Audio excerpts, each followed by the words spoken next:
Hey everybody, and welcome back to another episode of Tanner's Favorite Things. I'm Tanner Knight, and today we have an unboxing for you. Just a heads up, this audio was recorded after the fact as I recorded this video in the high frame rate, so it was filmed 5 times slower than it should be, so I sped it up and recorded the voiceover afterward. So, if you happen to notice on the outside of the box, we had a B&H sticker, and inside we have a Canon RF 35mm f1.8 macro IS STM lens.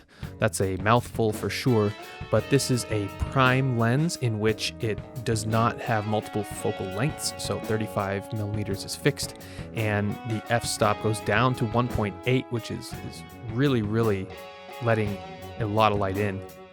It's also a macro lens, which you can see, so let's go ahead and take a look at what we have. So you can see some Canon documentation and really good bubble wrapping in here, so you know that it's safely packaged and shipped. So let's get this out of the bag and take a look. Canon 35. So a 35mm prime, and over here we have some relevant information about the lens. The serial number, you can see it's a 52mm opening at the front of the lens. We have our stabilizer on or off, or our autofocus or manual focus button. I plan on using this in the autofocus mode because it is so powerful. And you can see the lens itself, a very nice 35mm lens from Canon.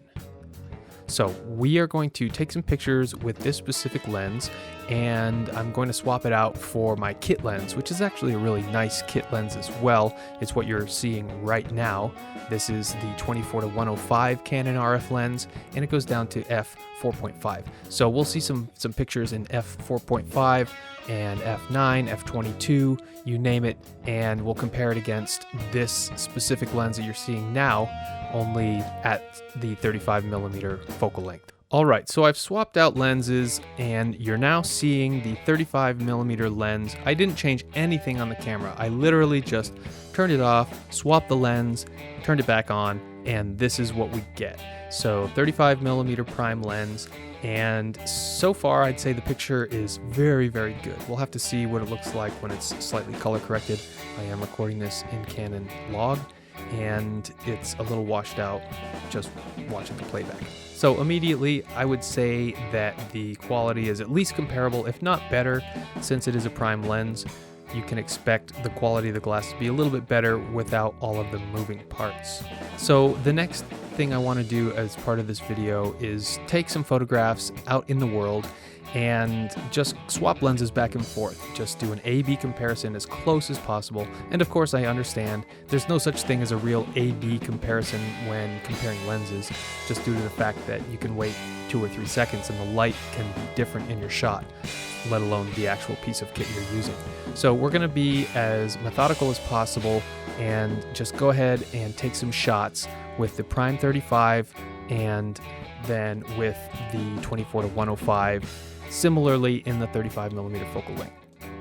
Again, I said this lens is a macro lens, this 35mm, so it should be really high quality up close, and we're going to check that out too. But first of all, you can see that we have 2 pictures here, the 35mm prime on the left and the multifocal length lens on the right.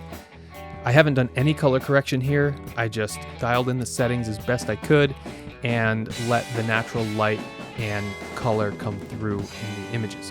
I tried to get our f-stop identical at 4.5, but when I went to process these photos, I found that they were at 5.6, so that must have been just fudged from my thumb a little bit. But here we go, another close-up, more macro-y image. You can see the image on the left versus the image on the right, 35mm prime versus 24-105 in 35mm. It looks like the image on the left is a little bit clearer, and we still have a really nice bokeh effect with crisp clarity on the dial.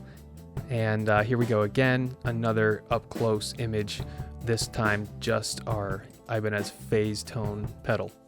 This one's a little harder to discern any real noticeable difference. I didn't get quite the same framing and everything, but it does appear that the colors might be just a little bit richer on the prime lens than on the 24-105.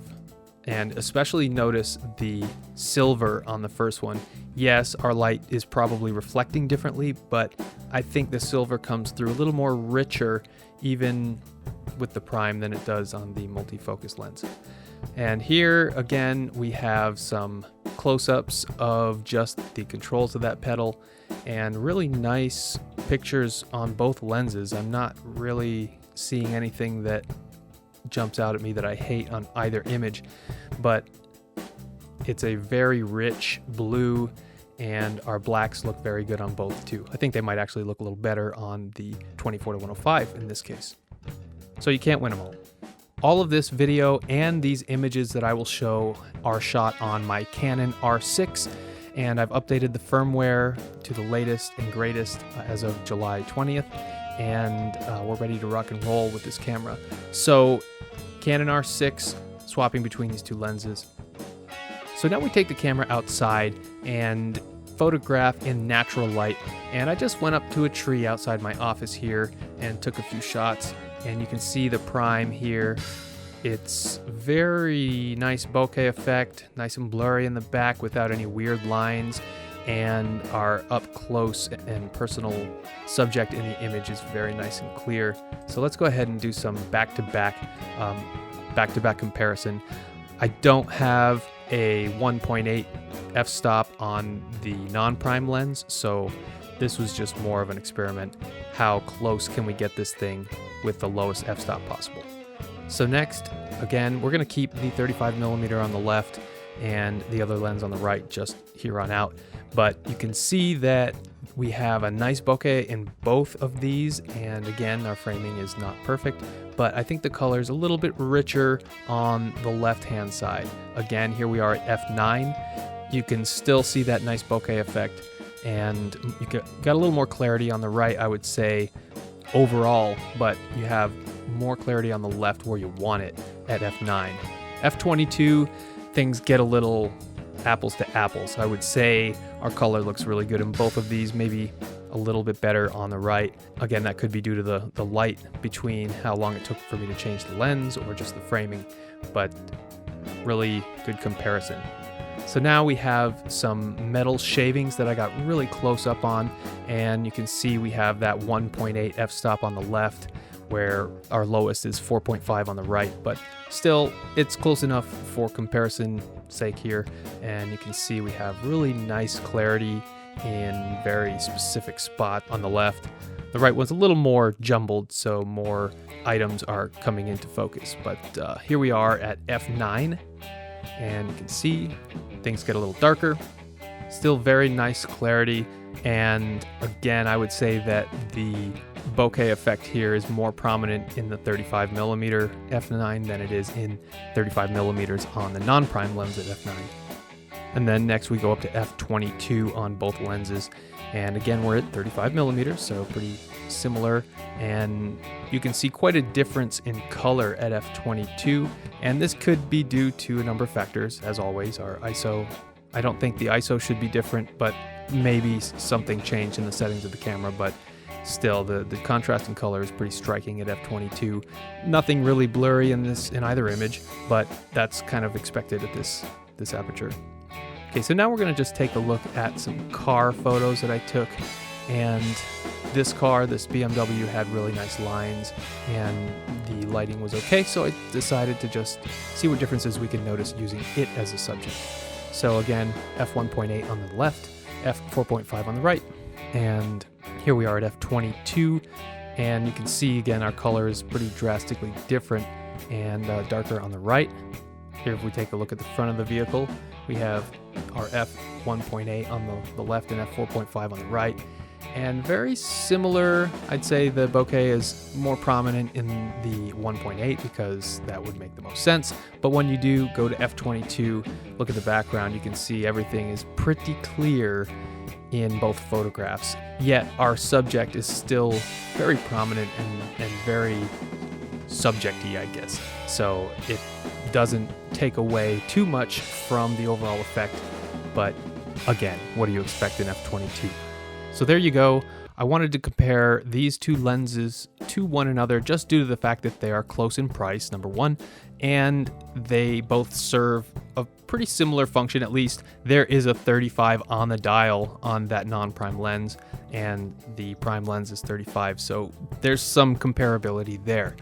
And I think that both being Canon RF glass, they compare very favorably. Luckily, the differences weren't that great, but I do think that the quality of the prime lens is just a little higher. Colors seem a little richer, and I'm not saying there's more depth of field, but I do know that a 1.8 aperture is going to be preferable over a 4.5 in a lot of photo situations. So of course, this is not a comprehensive review. I have not done very much video on it, so we'll have to deploy it in the arsenal in the next coming months and weeks and see how it fares in that context. But as a photograph lens, which I'm fairly certain this is targeted towards the photographer, the upper level hobbyist or beginner professional photographer, then I think it's a very worthy investment, and the quality is very high, and you really don't have anything to worry about as far as the quality and the build of the actual lens. I'm not going to get into the whole Canon versus Sony versus Nikon versus Olympus debate. I'll leave that up to you, but for me, Canon seems to check more boxes than the rest. And of course, that's always evolving, and I encourage you to remain up to date on such matters yourself. But as far as this new lens goes, I'm really happy with it. I'm super happy to add it to my arsenal and have a 35mm lens that I can keep in the bag, know is going to give me really good close-ups, macro shots, as well as provide the versatility that an all-around 35mm does. So let me know if you have any experience with this lens or any of the EF style Canon lenses, a 35mm or anything in between. And I'd love to hear what you have to say. And if you absolutely hate this lens, I would love to hear what you have to say about it that you didn't like. So as always, thank you for watching. Please feel free to hit the subscribe and like button if you like this content. That always helps. And hopefully we'll see you on the next one.